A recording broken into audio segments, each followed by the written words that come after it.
Hello，大家好，歡迎嚟到我哋嘅頻道。咁今日咧又係介紹翻 iFast Global Bank，即係喺英國嘅虛擬銀行。咁咧其實咧佢咧就係接受香港人去開嘅英國嘅數碼銀行戶口嚟嘅。咁佢就受到呢個英國嘅監管機構監管啦。咁亦都係佢嗰個保障咧，就係若然即係間銀行有咩事執咗笠，咁咧都可以攞到85,000英鎊嘅保障嘅。咁而呢個即係85,000英鎊嘅等值咧，你係港幣、美金咩貨幣都受保障嘅。咁亦都係免費開戶啦，冇年費。咁不過今次咧，我想介紹俾大家咧，就係佢一個優惠嘅。咁佢嘅優惠咧，睇翻畫面咧，就話透過即係呢個活動咧，就最高可以攞到40英鎊嘅獎金。咁點樣攞到咧？就話你首先就用我以下即係我留言嗰度嘅連結咧，去開咗 iFast Global Bank 先。咁你成為咗佢客戶之後，你再邀請多3位朋友去申請咧，你就總共會有40英鎊嘅獎金，即係大概400蚊港紙度啦。咁我哋睇翻詳細情況啦。佢嘅推廣時間咧，就由而家開始至到去2025年5月31號嘅。咁咧就即係大家可以把握呢一個機會啦。咁亦都提翻咧，其實朋友仔咧，無論我推薦你又好，或者你推薦其他朋友仔去開戶都好咧，其實咧就至少咧要存入500英鎊等值。係啦，咁即係你500英鎊等值咧，即係大概5000幾蚊港紙，你預就多少少可能5500蚊或者或者6000蚊港紙嘅等值啦，都冇問題嘅。咁咧就要存3個月嘅。係啦，咁咧我睇翻有冇咩特別資料先嚇。係啦，咁咧但係咧我就想即係都提大家少少資料嘅，就係關於咧。都不少朋友仔咧就問我嘅嘢嘅，咁咧就我諗我俾咗個畫面大家睇先。咁咧呢個畫面咧就即係多謝其中一位朋友仔俾我啦。呢個畫面咧其實就係講當其時開 iFast Global Bank 嗰陣時咧，最尾個畫面，咁佢就話叫你喂你要去核實你個戶口喎，咁樣，咁佢就話唔該你咧就選擇你。即係嘅語言去核實咁樣，應該係講一堆你自己個名啊等等嘅嘢嘅。咁咧呢度咧我就想提大家咧，點解即係今次特登開條片嚟提大家咧，就係話若然你揀咗用香港身份證去開戶嘅，嗱係啊，強調一點 iFast Global Bank 咧係可以用香港身份證去開戶嘅，而不需要話有咩 BNO 啊、英國護照啊、外國護照，係完全冇咁嘅需要嘅。咁呢個我要講到好清楚，即係俾大家知道呢一樣嘢，就等大家就唔好有咩誤會嘅。咁嗱，我舉個例，若然睇我嘅觀眾係身處香港，佢用香港身份證去開戶咧，記得，你全部嘅資料咧都要喺香港。即係咩咧？一旦你揀咗香港身份證開戶，唔該大家填嗰個通訊地址係香港的地址。你嗰個地址證明係要香港的地址證明。咁咧另外你填個電話號碼都要香港的電話號碼。咁啊調翻轉嚟講就話，喂，如果我係人在英國，咁我咧就用 BNO 去護照去申請嘅，就唔該大家咧，你攞得 BNO 護照申請咧，你填個地址咧就要英國的地址，英國嘅地址證明。同埋英國的電話號碼。咁點解我要咁強調呢點呢？就係話，因為有朋友仔咧就試過個情況係點呢？佢就用香港身份證去開，佢就填咗個英國地址落去。咁呢，就當然 iFast 就會問到嗰個朋友仔癲咗啦。點解你即係你攞香港身份證又填英國地址等等 credit card 嘅嘢？簡單啲講，最尾係開不到嘅。所以要全套咁去做法，就係話你攞香港身份證就填所有資料都係香港。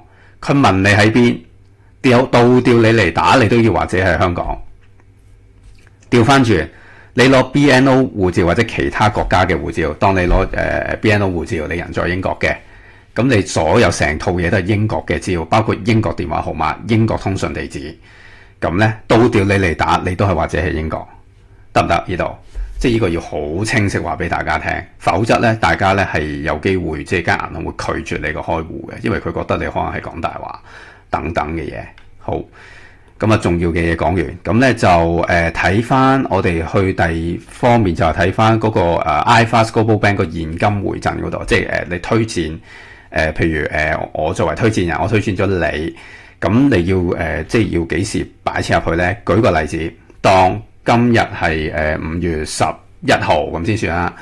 咁你如果5月11號，咁佢呢度有寫明啦，咁你就要擺最少500英鎊或等值，係啦，係每一日都有啊。即係你不能夠咧就話我一日咧有得400英鎊，一日咧就600英鎊。喂，我拉埋未啱咯，唔係咁計嘅，人哋係要計最少每一日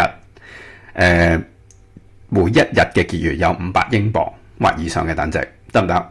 咁佢話喂，要擺3個月喎，咁點樣3個月法先得㗎？好，俾個實際例子大家。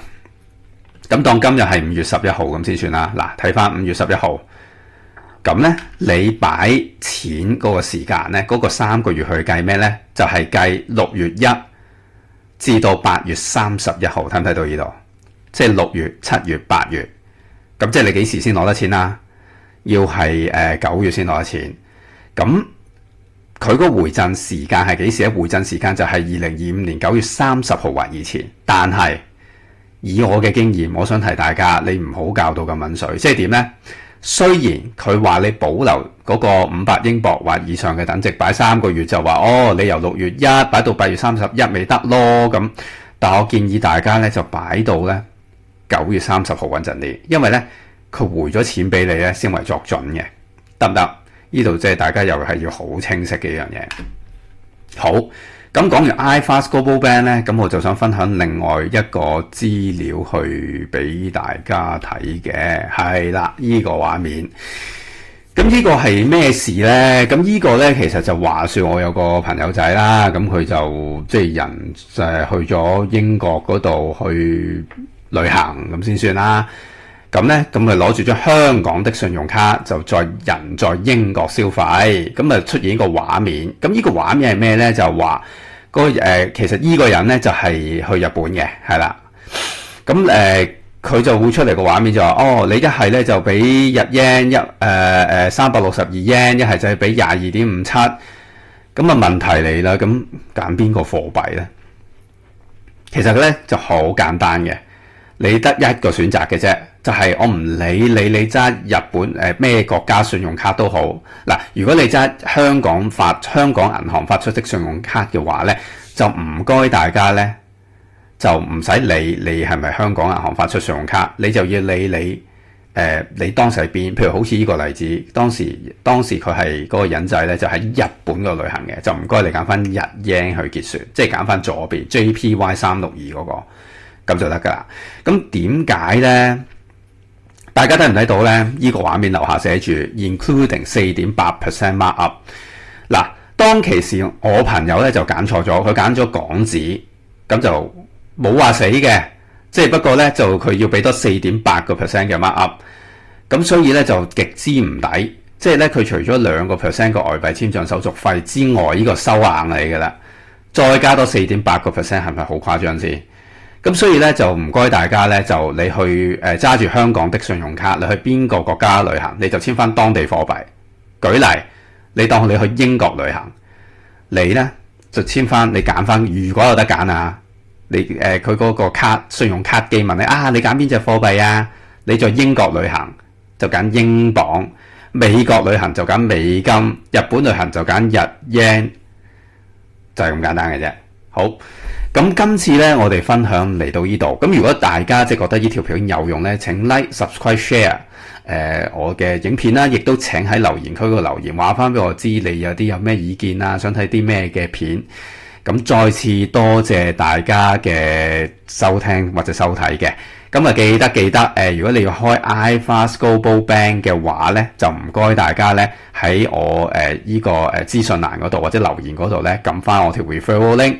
咁變咗你同我咧就都有5英鎊嗰個獎勵金嘅，咁多謝大家先，咁我哋下集再見，拜拜。